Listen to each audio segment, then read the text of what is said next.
Machinery పేరు Thomas రాగ్లాండ్. జననం 16/4/1815, మరణం 22/10/1858. స్వదేశం ఇంగ్లాండ్, దర్శన స్థలం భారతదేశం. కానుకలను అర్పించట కంటే దేవునికి విధేయత చూపించటం శ్రేష్టమైనదని తన జీవితం ద్వారా నిరూపించిన వారిలో థామస్ గజ్డన్ రాగ్లాండ్ ఒకరు.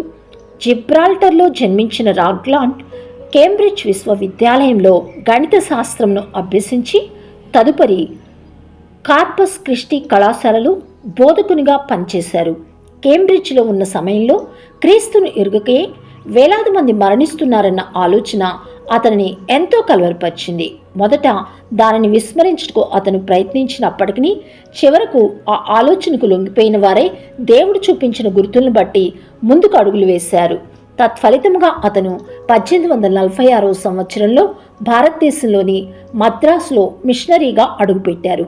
భారతదేశానికి వచ్చిన తరువాత అప్పుడు అక్కడ జరుగుచున్న మిషనరీ సేవను అర్థం చేసుకుంటకు గాను మరియు సువార్త ఇంకా ప్రకటించబడిన ప్రదేశాలను గుర్తించుటకు గాను తమిళనాడు రాష్ట్రం మొత్తం పరిశీలన చేశారు రాగ్లాండ్.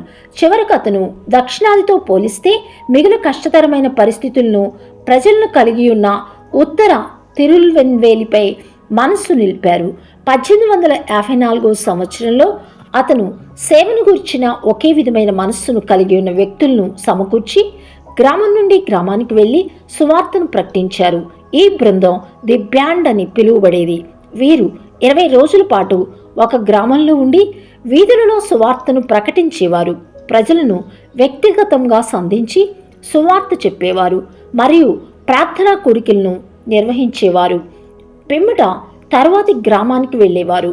ఈ బృందంలోని సభ్యులు క్రొత్తగా బాప్తిస్మం పొందిన వారిని పర్యవేక్షిస్తూ వారి మధ్య సేవను కొనసాగించిన దానిని బట్టి ప్రతి గ్రామంలోనూ చిన్న చిన్న క్రైస్తవ సమూహములు ఏర్పడుటకు అవకాశం కలిగింది. రాగ్లాండ్ మరియు ది బ్యాండ్ బృంద సభ్యులు గ్రామ ప్రజల నుండి వ్యతిరేకతను ఎదుర్కొని వారిచే గ్రామం నుండి తరిమివేయబడిన పరిస్థితులు, రాళ్లతో కొట్టబడిన సందర్భాలు, వారి నుండి దురుసైన ప్రవర్తనను ఎదుర్కొన్న సంఘటనలు, కొన్నిసార్లు కొట్టబడిన సందర్భాలు కూడా ఉన్నాయి. అయినప్పటికీ క్రీస్తు పట్ల వారు కలిగి ఉన్న సమర్పణను మరియు నశించుతున్న ఆత్మల పట్ల వారికి ఉన్న ప్రేమను ఏది నిరోధించలేకపోయింది. ఆ విధంగా రాళ్ళు కర్రలతో గ్రామస్తులు రాగ్లాండ్ను తరిమికొట్టిన ఒక ప్రదేశం శివకాశి. ఆ సంఘటన ఆ గ్రామమును క్రీస్తు కొరకు ఎలాగైనా సంపాదించవలని అతనిని మరింతగా ప్రేరేపించింది. కాగా అతను శివకాశీకి దక్షిణముగా కొంత భూమిని కొని తన ఆఖరి రోజుల వరకు అక్కడ మిషనరీ పరిచర్య జరిగించారు.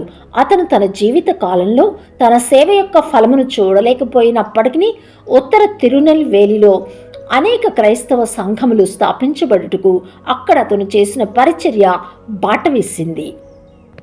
సహోదరి సహోదరులారా, క్రీస్తుని ఎరుగకే వేలాది మంది మరణిస్తున్నారన్న ఆలోచన మీకు కలవరం కలిగించేదిగా ఉన్నదా లేదా? ప్రభువా సువార్తను చెప్పుటకు కలిగిన అవకాశములను త్రోసిపుచ్చినందులకు నన్ను క్షమించి నశించుచున్న ఆత్మల కొరకైన భారమును నేను కలిగి ఉండుటకు నాకు సహాయము చేయుము. ఆమెన్.